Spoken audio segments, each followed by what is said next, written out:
할렐루야. 아멘. 우리 옆 사람과 함께 고백하겠습니다. 하나님께서 하십니다. 기대가 우리 한 번 더 고백하겠습니다. 기대가 됩니다. 됩니다. 2023년 우리는 이제 이렇게 고백합니다. 우리는 하나님의 사람입니다. 우리는 하나님의 사람입니다. 할렐루야. 여러분의 고백대로 이루어지기를 간절히 축원드립니다. 아멘. 신앙생활을 하면서 우리 그리스도인들이 오해하거나 잘못 알고 있는 몇 가지 신앙적 상식이 있습니다. 이런 지식은 성경적이지 않은데, 그런데 우리는 마치 성경적인 것처럼 생각하는 것들입니다. 그 몇 가지만을 살펴보겠습니다. 첫 번째, 구약의 하나님은 심판을 강조하는 정의의 하나님이고, 그리고 신약의 하나님은 용서를 강조하는 사랑의 하나님이라 생각하는 것입니다. 아마 여러분 가운데 많은 분들이 이런 생각 가지고 있을 것입니다. 물론 실제 구약 성경에 보면 하나님의 전쟁과 심판에 대한 말씀이 자주 등장하는 것을 볼 수 있습니다. 노아의 방주와 홍수 심판, 그리고 애굽에 내린 10가지 재앙, 그리고 가나안 정복 전쟁. 그래서 신약시대에 말시온이라고 하는 이단은 구약의 하나님은 폭력과 보복의 신이다, 그리고 신약은 사랑의 신이다 주장하기도 하였습니다. 그러나 이것은 명백한 오류입니다. 구약과 신약의 하나님은 동일하십니다. 오히려 구약 성경을 자세히 살펴보면 하나님의 사랑 표현이 곳곳에 드러나 있는 것을 볼 수 있습니다. 우리 이사야 55장 1절 말씀, 이사야 5장 1절 말씀 화면을 보고 함께 읽겠습니다. 나는 내가 사랑하는 자를 위하여 노래하되 내가 사랑하는 자의 포도원을 노래하리라. 내가 사랑하는 자에게 포도원이 있으며 심히 기름진 사내로다. 아멘. 말라기서 1장 2절은 이렇게 말씀합니다. 여호와께서 이르시되 내가 너희를 사랑하였노라 하나 너희는 이르기를 주께서 어떻게 우리를 사랑하셨나이까 하는도다. 나 여호와가 말하노라 예서는 야곱의 형이 아니냐 그러나 내가 야곱을 사랑하였고. 아멘. 오늘 본문 25절에도 하나님은 이스라엘 온 족속에게 사랑을 베풀지라 라고 말씀하십니다. 이처럼 신구약의 하나님은 자기 백성을 지극히 사랑하시는 하나님이십니다. 물론 우리가 원하는, 우리가 기대하는 방식과는 다를 수 있습니다. 그러나 하나님은 우리를 사랑하시되 변치 않으시고 영원히 사랑하십니다.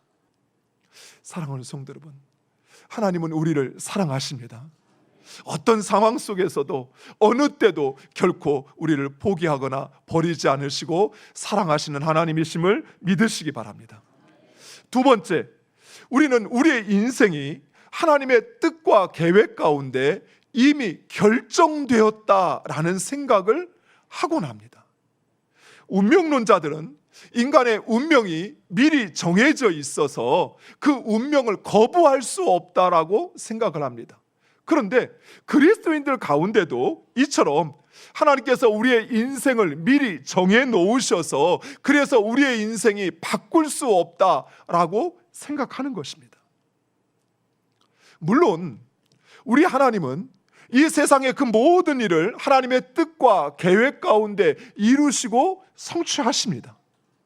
그러나 하나님은 운명론이나 숙명론처럼 우리의 인생을 이미 결정하여 불변하는 것으로 만들지 않으셨다는 것이에요. 오히려 하나님은 우리의 선택과 결정을 존중하십니다.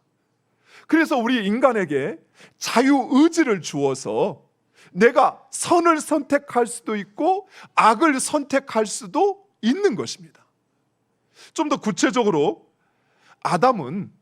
인류의 조상인 아담은 선악과를 먹을 수도 있었고 먹지 않을 수도 있었습니다.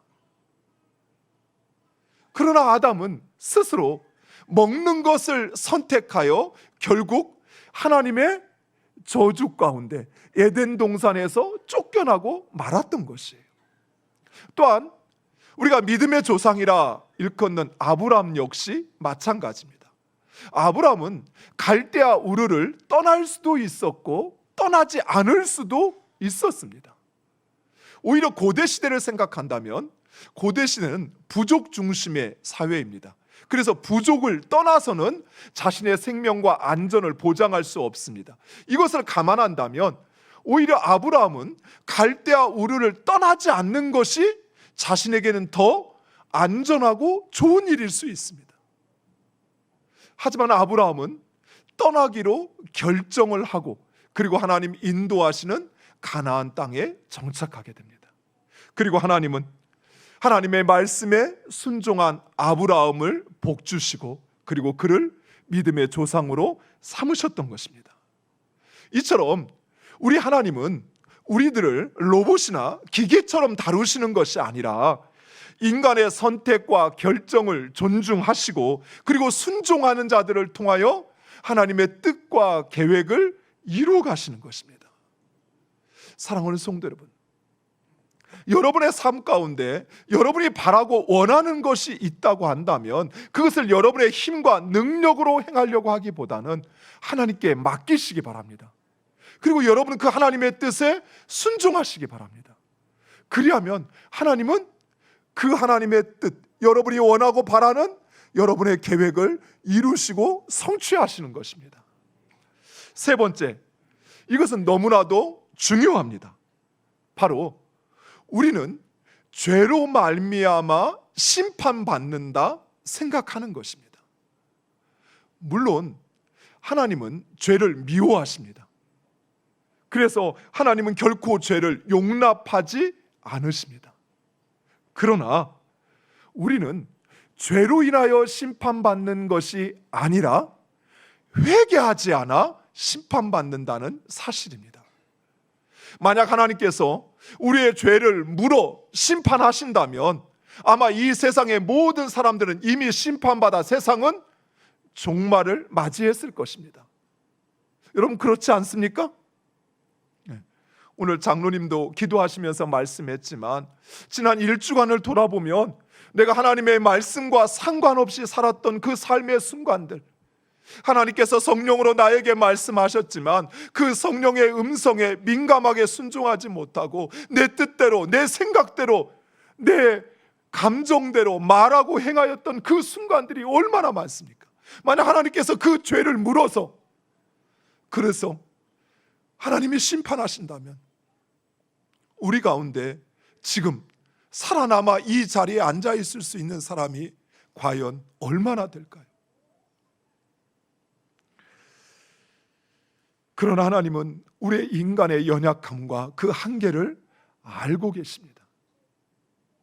우리가 얼마나 죄의 유혹에 약하여 쉽게 미혹되는지, 우리가 얼마나 돈과 물질에 약하고 쉽게 교만의 함정에 빠지는지, 인정받고 칭찬받는 것에 얼마나 갈급해서 시기하고 질투하는지 하나님은 알고 계십니다. 그래서 하나님은 때로는 우리가 잘못된 선택을 하고 죄를 범한다 할지라도 곧장 우리를 심판하시는 것이 아니라 우리가 회개하고 돌아오기를 기다리시는 것입니다. 물론 그렇다고 해서 죄를 지어도 된다는 말은 아닙니다. 하나님께서 우리를 포기하지 않으시고 기다리시는 것은 우리가 심판받아 멸망하는 것을 결코 하나님은 원치 않으시기 때문입니다. 가나안에 정착한 이스라엘 백성들, 그들은 점점 가나안 문화에 젖어들기 시작했습니다. 결국 그들은 도저히 하나님의 백성이라고는 생각할 수 없을 만큼 도덕적으로, 종교적으로 타락했습니다. 무엇보다도 그들은 유일하신 하나님, 그들의 구원자가 되시겠다고 하신 하나님을 버리고 가나안의 그 우상들을 섬기기 시작했던 것이, 그것으로도 모자라서 그들은 이방 민족의 신들을 가져와서 그것을 이스라엘의 온 산과 계곡에 산당을 만들고 섬기기 시작했습니다. 심지어 하나님을 예배하는 그 성전 안에도 이방 우상을 세우고 그 우상에게 절하였던 것입니다. 하나님을 버리고 우상을 섬기는 것, 그것은 마치 남편을 버리고 다른 남자와 살림을 차리는 것과 같습니다. 하지만 하나님은 이러한 이스라엘을 향하여 참고 수많은 예언자들을 보내셨습니다. 돌아오라고, 하나님께 돌아오라고 간곡히 호소했습니다. 그렇게 하나님은 800년을 참으셨던 것이에요. 이처럼 하나님은 악한 자라 할지라도 길이 참고 기다리십니다. 우리들은 가끔 악한 사람들을 보거나 불법을 행하면서도 아무렇지 않게 생각하는 사람을 보면 이런 생각을 합니다. 하나님, 왜 저런 사람 당장 심판하지 않으시고 왜 내버려 두시는 것입니까? 하며 의문을 제기합니다. 저런 사람들 때문에 선한 사람들이 괜히 피해를 보고 이 세상이 점점 악해지는 거 아닙니까? 이렇게 하나님께 하소연하기도 합니다. 물론 하나님은 결코 악인들의 죄를 묵과하시거나 또는 외면하지 않으십니다. 다만 지금 당장 심판하지 않으시는 것은 악인들이라 할지라도 회개하고 돌아오기를 기다리시는 것입니다. 그래서 하나님은 때때로는 하나님의 사람들을 보내서 말씀하십니다. 또 그렇게도 되지 않으면 하나님은 우리의 상황을 주장하십니다. 내가 원하고 바라는 것, 그것을 꺾어서라도 하나님을 찾게 하고 또 내 삶에 환난과 어려움을 주어서라도 그 하나님 없이는 살 수 없다는 사실을 우리로 알게 하시는 것입니다. 그런데 그럼에도 회개하지 않을 때, 그럼에도 깨닫고 돌아오지 않을 때 하나님은 그 죄를 물어 심판하십니다. 로마서 2장 5절 말씀, 우리 화면을 보고 함께 읽겠습니다. 다만 내 고집과 회개하지 아니한 마음을 따라 진노의 날 곧 하나님의 의로우신 심판이 나타나는 그날에 이 말 진노를 내게 쌓는도다. 아멘. 사랑하는 성도 여러분, 사랑의 하나님은 언제나 우리에게 회개할 기회를 주십니다. 문제는 우리의 고집, 자기 생각을 포기하지 않고 이렇게 조금만 하면 그러면 내가 성공할 수 있을 것 같은데, 잘 될 것 같은데 라고 하는 바로 내 고집, 그 완악한 마음으로 깨닫지 못하고 회개하지 못할 때 하나님의 심판은 더 큰 진노가 되어 돌아온다는 사실입니다. 하지만 이스라엘은 끝내 돌아오지 않았습니다. 결국 하나님은 가나안 족속을 쫓아내었던 것처럼 회개하지 않는 이스라엘 백성들을 가나안 땅에서 쫓아내시어 세계 모든 민족 가운데 흩으십니다. 하지만 하나님은 그 이스라엘을 포기할 수 없었습니다. 하나님께서 선택하시고 사랑하신 하나님의 백성을 하나님은 포기할 수 없었습니다. 무엇보다도 하나님은 하나님의 백성들을 통하여 하나님의 나라를 세우시고자 하시는 그 하나님의 구원 계획을 중단할 수 없었습니다. 그래서 하나님은 플랜 B, 하나님의 플랜 B를 실행하십니다. 즉 범죄한 이스라엘의 심판을 통해 하나님과 하나님의 권능을 나타내십니다. 오늘 본문 21절 말씀, 39장 21절 말씀 우리 함께 읽겠습니다. 내가 내 영광을 여러 민족 가운데 나타내어 모든 민족이 내가 행한 심판과 내가 그 위에 나타낸 권능을 보게 하리니. 아멘. 이 말씀은 자세히 살펴보면 조금 어려운 말씀입니다.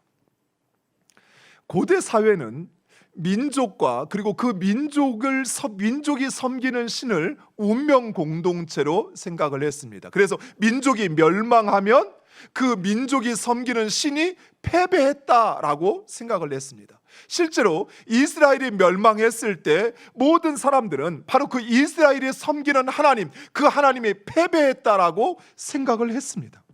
그런데 하나님은 도리어 이스라엘을 심판하시어, 즉 이스라엘을 멸망케 하시어 하나님의 권능을 나타내시겠다라고 말씀하시는 것입니다.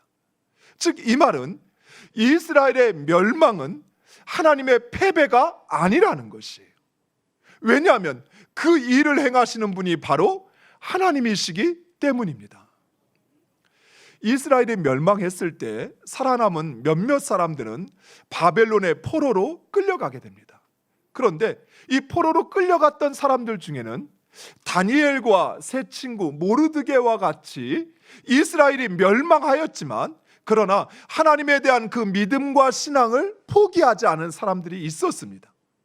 하나님은 바로 이러한 믿음의 사람들로 인하여 이방 왕으로 하여금 이런 고백을 하게 하십니다.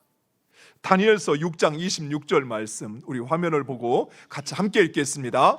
내가 이제 조서를 내리노라. 내 나라 관할 아래에 있는 사람들은 다 다니엘의 하나님 앞에서 떨며 두려워할지니 그는 살아계시는 하나님이시오 영원히 변하지 않으실 이시며 그의 나라는 멸망하지 아니할 것이요 그의 권세는 무궁할 것이며. 아멘. 사랑하는 성도 여러분, 이 말은 하나님을 섬기는 이스라엘 왕의 말이 아닙니다. 오히려 그 이스라엘을 멸망시켰던 메데와 페르시아 제국의 다리오 왕이 내린 조서였던 것입니다. 다리오 왕뿐만 아닙니다. 바벨론과 페르시아의 모든 왕들과 그리고 그 모든 백성들로 하여금 이스라엘의 하나님, 그 하나님이 유일하신 하나님이시오. 그 하나님은 살아계시오. 그래서 이스라엘은 멸망하였지만 그러나 하나님의 나라와 권세가 영원함을 온 천하에, 온 세상 가운데 선포하시어 알게 하시는 것입니다. 이처럼 하나님께서 이스라엘과 그리고 이스라엘뿐만 아니라 모든 백성들로 하여금 하나님과 하나님의 권능을 알게 하시는 그 직접적인 이유가 있습니다. 그것은 바로 이스라엘로 회개케 하시기 위함입니다. 우리 26절 말씀 화면을 보고 함께 읽겠습니다. 그들이 그 땅에 평안히 거주하고 두렵게 할 자가 없게 될 때 부끄러움을 품고 내게 범한 죄를 뉘우치리니. 아멘.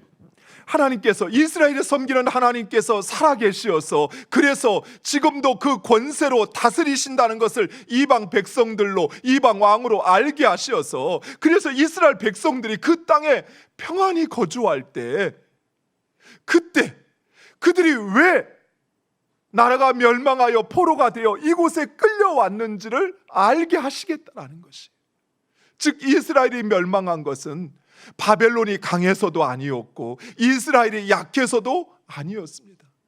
그들이 하나님 앞에 범죄하여 하나님께서 그들을 심판하시어 그들이 멸망했다는 사실이 그들은 그제서야 깨닫고 하나님 앞에 그 죄를 회개하게 하시는 것입니다. 하나님은 이스라엘이 진심으로 그들의 죄를 깨닫고 회개하여 하나님께 돌아오기를 원하십니다. 그리고 그 하나님은 회개한 이스라엘을 그들의 고향 가나안 땅으로 다시 돌아오게 하십니다. 이스라엘이 예루살렘이 멸망한 지 정확히 70년, 하나님 말씀하신 70년 만에 포로되었던 이스라엘 백성들은 가나안 땅으로 돌아오게 됩니다. 사랑하는 성도 여러분, 하나님은 이스라엘을 사랑하셨습니다. 하지만 그들은 그들을 사랑하시는 하나님을 버리고 헛된 우상을 쫓아 범죄하고 회개하지 않았습니다. 그 결과 그들은 하나님의 심판을 받았지만 그럼에도 하나님은 그 이스라엘을 사랑하셨습니다. 그래서 그들을 포기할 수 없어 이방 민족 왕들과 백성들로 하여금 그 하나님의 권능을 알게 하시어 그들로 회개케 하셨던 것입니다. 사랑하는 성도 여러분, 하나님은 죄를 미워하십니다. 왜냐하면 죄는 하나님과 우리의 관계를 파괴하기 때문입니다. 그래서 다툼이 있고 분열이 있고 어긋나고 대립하는 곳에는 항상 죄가 역사하고 있습니다. 우리의 삶에 다툼이 일어나고 누군가를 미워하고 또 그와 함께하는 것을 힘들어할 때 우리는 볼 수 있어야 돼요. 내 안에 또는 그와 나 사이에 가로막고 있는 바로 그 죄가 있다는 사실을. 하지만 하나님은 우리들을 사랑하십니다.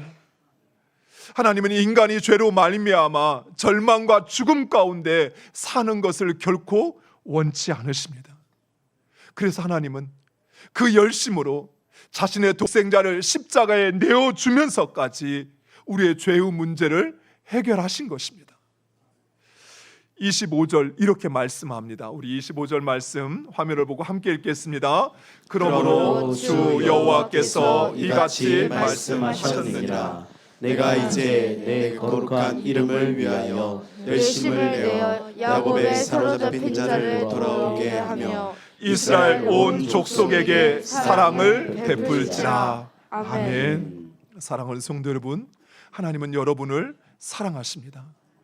하나님의 사랑은 인간의 사랑과 같지 않습니다. 그래서 시간이 지나면 변해버리는 그런 사랑이 아니에요. 닳고 닳아서 없어져 버리는 그런 사랑이 아니에요.